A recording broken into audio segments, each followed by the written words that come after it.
बिस्मिल्लाहिर्रहमानिर्रहीम। Dear students, अस्सलामु अलैकुम। आज हम केमिस्ट्री 10th क्लास के चैप्टर नंबर 1 की एक्सरसाइज के अंदर मौजूद 4 न्यूमेरिकल प्रॉब्लम्स जो पूछे गए हैं हमसे सॉल्व करने के लिए हमें दिए गए हैं, हम उन्हें सॉल्व करना सीखेंगे।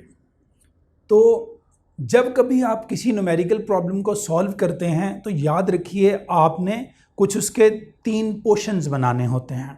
एक, सबसे पहले गिवन डाटा, कि जो न्यूमेरिकल प्रॉब्लम के अंदर डाटा हमें दिया गया है, इंफॉर्मेशन हमें दी गई है, वो क्या है।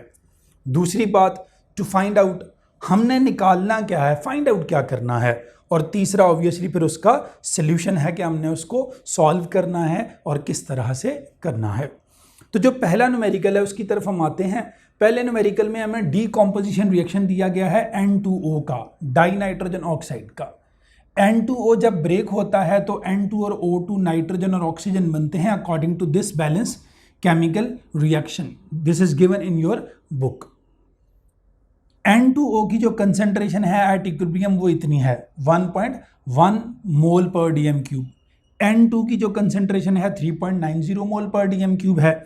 O2 की जो कंसेंट्रेशन है वो 1.95 मोल पर डीएम क्यूब है।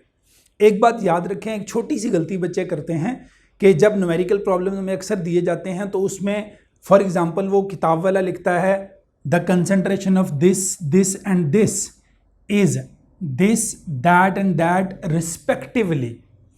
रिस्पेक्टिवली का मतलब ये होता है कि बिल तरतीब, जिस तरतीब से वो 3 सब्सटेंसेस पहले लिखे गए हों। जैसे अगर यहाँ ये लिखा गया था, फिर उसके बाद ये, फिर उसके बाद ये, तो फिर उसके बाद जो 3 कंसंट्रेशंस की वैल्यू थी वो बिल तरतीब बारी बारी हर एक की थी। पहली वाली इसकी, दूसरी वाली इसकी और तीसरी वाली इसकी। इस बिल तरतीब या रिस्पेक्टिवली का भी ज़रा ख्याल रखा कीजिए। अच्छा जी, हमने फाइंड आउट क्या करना है, केसी की वैल्यू, इक्विलिब्रियम कांस्टेंट की वैल्यू। अब इक्विलिब्रियम कांस्टेंट हमने कैसे निकालना है, सॉल्यूशन। इक्विलिब्रियम कांस्टेंट निकालने के लिए सबसे पहले as we know that the Kc for this equation और reaction can be written as. आप इसके लिए, इस रिएक्शन के लिए Kc की वैल्यू लिखेंगे। We know that Kc is equal to product over reactant. So हमने प्रोडक्ट्स लिखे N2O2 और N2O, ये रिएक्टेंट, और जो इसमें कोएफिशिएंट्स थे आपको पता है, हमने उनको एक्सपोनेंट्स बना दिया। अगली गलती जो बच्चे करते हैं वो यहाँ भूल जाते हैं, ये एक्सपोनेंट्स लिखना। तो ये जो कोएफिशिएंट जिस के साथ लिखे हों उन्हें उसके रिस्पेक्टिव सब्सटेंस का एक्सपोनेंट यानी कि पावर बना दें। तो हमने ये Kc लिखा इस रिएक्शन के लिए। अब हम कंसंट्रेशन की वैल्यूज पुट करेंगे। N2 की जो कंसंट्रेशन है वो हमारे पास 3.90 थी, उसका स्क्वायर हमने ले लिया। इसी तरह O2 की जो कंसंट्रेशन है 1.95 है मोल पर डीएम क्यूब। इसी तरह N2O की जो कंसंट्रेशन हमारे पास है वो कितनी है, 1.1। तो उसका स्क्वायर चूंकि Kc के एक्सप्रेशन में है तो हमने यहाँ पर स्क्वायर ले लिया। अब हमने इसको सॉल्व किया। 3.9 का स्क्वायर आता है 15.21, 1.95 का 1.95 तो ऐसे ही लिखना है 1.95। इसी तरह 1.1 का स्क्वायर आता है 1.21। तो यहाँ से हमने इन दोनों को मल्टीप्लाई किया तो 29.66 आंसर आया। 1.21 ये डिवाइड किया हमने उस पर, तो हमारे पास आंसर आ गया 24.5। तो ये हमारा Kc का जो है वो पहले न्यूमेरिकल का जो है वो सॉल्यूशन है, और ये Kc का आंसर है 24.5 मोल पर डीएम क्यूब। ये यूनिट अक्सर औकात अपनी कन्वीनियंस के लिए नहीं लिखे जाते, क्योंकि किसी रिएक्शन में Kc के यूनिट्स होते हैं, किसी में नहीं होते। हम ऑलरेडी अपने एक प्रीवियस लेक्चर में इसी चैप्टर के पढ़ चुके हैं, यूनिट्स ऑफ Kc वाले में। तो इसके यूनिट्स जो है वो मोल पर डीएम क्यूब बनेंगे। वैसे आपको बता देता हूँ शॉर्टकट तरीका, चूंकि हमारे पास प्रोडक्ट में 3 मोल्स हैं, 1 और 2, 3, और ये 2 मोल हैं, तो product over reactant, common sense, तब भी मैंने आपको बताया था अगर ये 3 मोल हैं, ये 2 मोल हैं, तो 1 तो बचेगा ही ना। तो ये 1 मोल पर डीएम क्यूब इसीलिए लिखा हुआ है। अब आते हैं जी अपने अगले न्यूमेरिकल प्रॉब्लम की तरफ, न्यूमेरिकल प्रॉब्लम नंबर 2। सबसे पहले उसी तरह उसका गिवन डाटा। इसमें हमें दिया गया है डीकॉम्पोजिशन रिएक्शन HI का। HI जो होता है, हाइड्रोजन आयोडाइड जो होता है, जब वो टूटता है, ब्रेक डाउन होता है, तो वो H2 और I2 में कन्वर्ट होता है। यहाँ स्टेटमेंट दी गई है, रिएक्शन नहीं दिया गया, तो मैंने सिर्फ अपनी आसानी के लिए या आपके लिए ये रिएक्शन लिखा है कि हाइड्रोजन आयोडाइड जब ब्रेक होता है, डीकम्पोज होता है H2 और I2 में, तो ये उसका जो है वो केमिकल रिएक्शन होता है रिवर्सिबल। अब यहाँ पर भी कंसेंट्रेशन दी गई है। HI की कंसेंट्रेशन एट इक्विलिब्रियम 0.078 मोल पर डीएम क्यूब, H2 की 0.011 मोल पर डीएम क्यूब और I2 की कंसेंट्रेशन 0.011 मोल पर डीएम क्यूब है। ये हमारा डाटा है। फाइंड आउट हमने क्या करना है, अगेन Kc। तो हमने Kc फाइंड आउट करना है। तो सॉल्यूशन की तरफ आते हैं। Kc फाइंड आउट करने के लिए अगेन हम पहले क्या करेंगे, चूंकि हमारी बुक में इक्वेशन नहीं दी हुई तो आप ये इक्वेशन पहले यहां लिखेंगे सॉल्यूशन में। डीकंपोजिशन रिएक्शन जो है वो आप यहां पहले लिखेंगे सॉल्यूशन में कि जी as we know that HI decomposes as follows। तो ये आपने लिख के उसके बाद Kc निकालना है। अब Kc इक्विलिब्रियम कांस्टेंट इस रिएक्शन के लिए बराबर होगा प्रोडक्ट ओवर रिएक्टेंट, उसी तरह product H2I2 over reactant HI, और ये दो भूलना नहीं है। ये स्क्वायर आपने डाल दिया। अब इसकी कंसंट्रेशन पुट की हमने यहाँ पर, इसकी कंसंट्रेशन भी ये पुट कर दी, HI की कंसंट्रेशन और उसका स्क्वायर भी ले लिया। अब हमारे पास जो है वो यहाँ से सॉल्व किया तो ये आंसर आ गया 0.019। तो इस रिएक्शन के लिए Kc की वैल्यू क्या होगी, 0.019।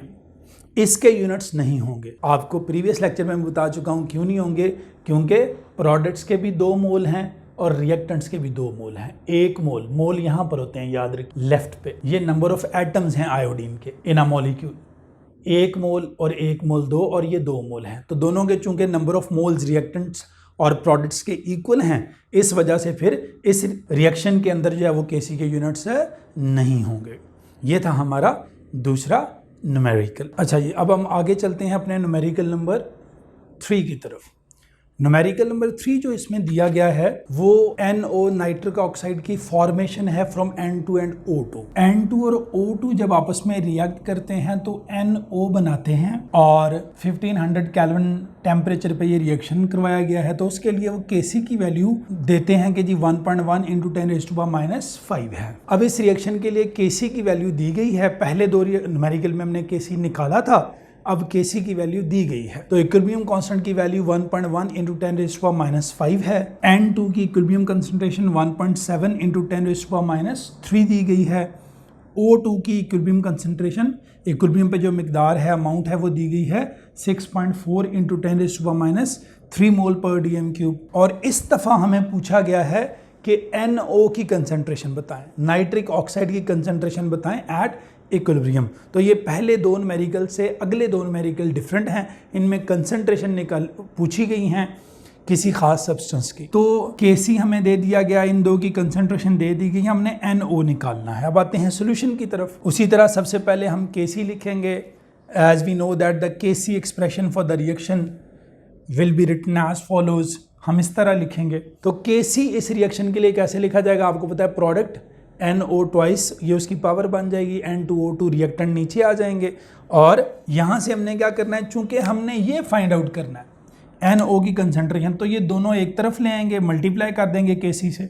तो ये दोनों इस तरफ ला के Kc से मल्टीप्लाई कर देंगे, Kc × O2, N2 will be equal to NO twice उसकी कंसंट्रेशन के स्क्वायर के। यहाँ हमने वैल्यूज पुट की, Kc की वैल्यू पुट की 1.1 × 10⁻⁵, उसके बाद N2 की कंसंट्रेशन की 1.7 × 10⁻³ O2 की कंसंट्रेशन 6.4 × 10⁻³ और ये कंसंट्रेशन जब हमने पुट की तो ये इक्वल आ गई हमारे पास NO की कंसंट्रेशन के स्क्वायर के। अब इन सबको मल्टीप्लाई करने के बाद कैलकुलेटर यूज़ करते हुए हमने आंसर निकाला, तो निकला 1.1968 × 10⁻10। अब यहाँ पर आपने क्या करना है, यहाँ पर जाकर आपने एक लाइन और लिखनी है यहाँ पर कि चूंकि ये अभी हमारा आंसर नहीं आया, कुछ बच्चे यहाँ तक निकाल कर गलती कर जाते हैं और एक स्टेप छोड़ जाते हैं और अपने मार्क्स भी कटवा लेते हैं।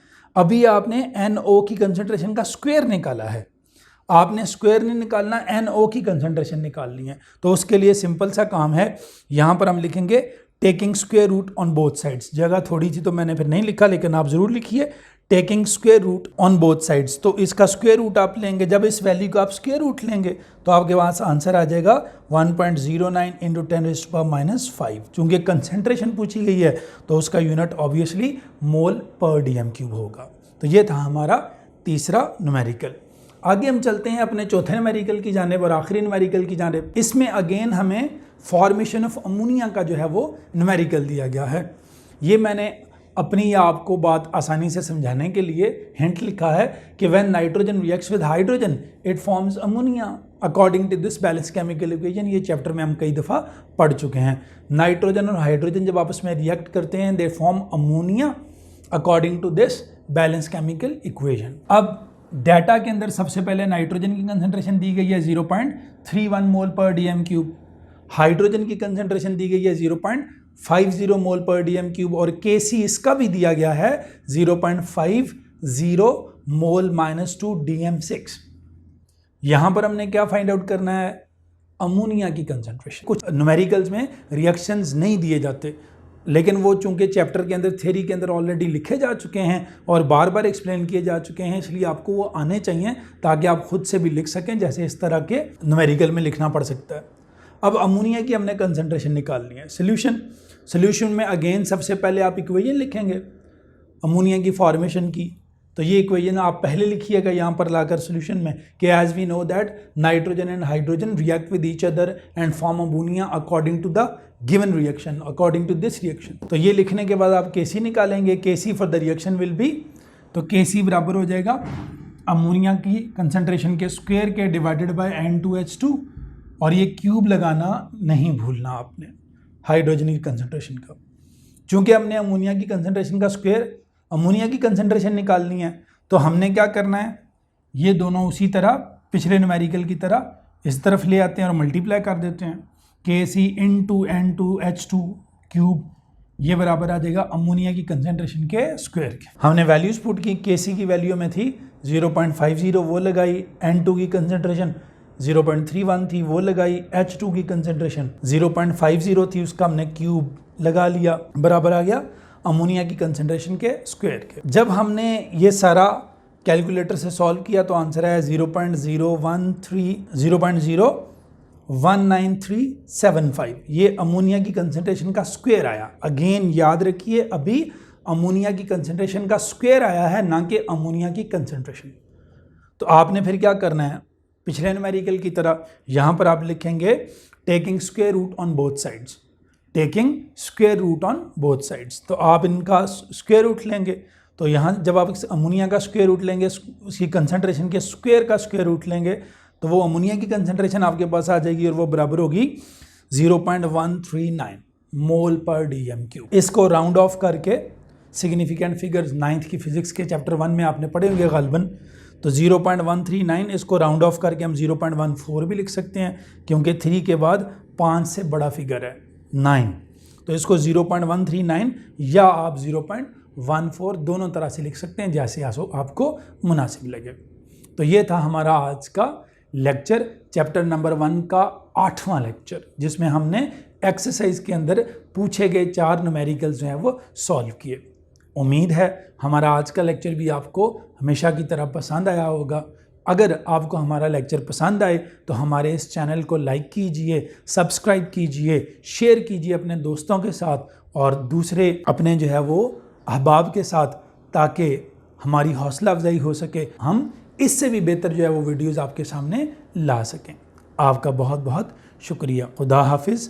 अस्सलामु अलैकुम।